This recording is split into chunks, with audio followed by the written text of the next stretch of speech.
Salut, EDA par ma voix vous dit Aquaba. L'heure est grave, très grave. La Côte d'Ivoire pleure, car la jeunesse en qui elle a mis son espoir est dans la dépravation totale. Personne ne la regarde, ni même l'écoute. Personne n'ose la remettre sur le droit chemin. Sur 100% des jeunes ivoiriens aujourd'hui, il y a 80% dans la dépravation, 20% dans l'homosexualité et le vagabondage sexuel, 20% dans le broutage et le maraboutage, 20% dans la prostitution, 20% dans le vol, le braquage et l'immoralité. Qui va construire mon pays? Qui va relever son niveau spirituel, son niveau intellectuel, son niveau politique?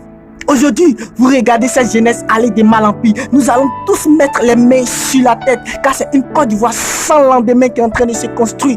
Il nous reste que 20%.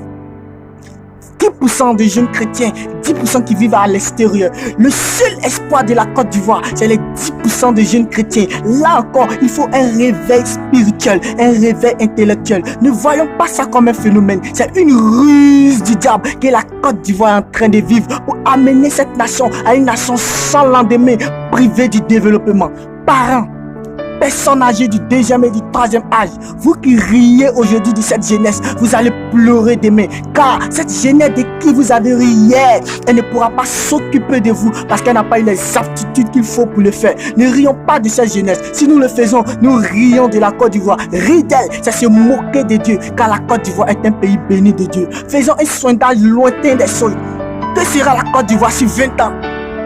L'adolescent qui tue, qui braque, qui est retiré de ses parents, l'adolescent qui est tué aujourd'hui, c'est la descendance, l'avenir de cette nation, c'est qui va porter cette nation au sommet de sa gloire, que le diable est en train de décimer de cette manière.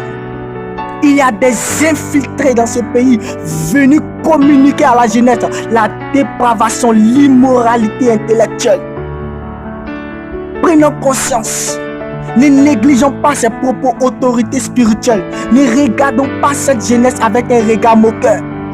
C'est un appel à une prise de conscience que EDA lance à l'endroit des hommes politiques, à l'endroit des autorités spirituelles. Car Dieu compte sur la jeunesse pour donner un avenir meilleur à cette nation, pour apporter un niveau spirituel authentique à ce pays, pour apporter un niveau intellectuel puissant à ce pays, pour apporter un développement authentique à ce pays. L'adolescent qui braque, que pourra-t-il apporter au développement d'un pays qui a besoin des enfants intellectuels, spirituels? Que le Saint-Esprit vous donne de l'intelligence à comprendre les ruses du diable. Au nom puissant de Jésus, tout ce que le diable est en train de faire comme ruse, comprenez ces choses et prions pour que ces choses échouent au nom de Jésus. Soyez bénis. Amen.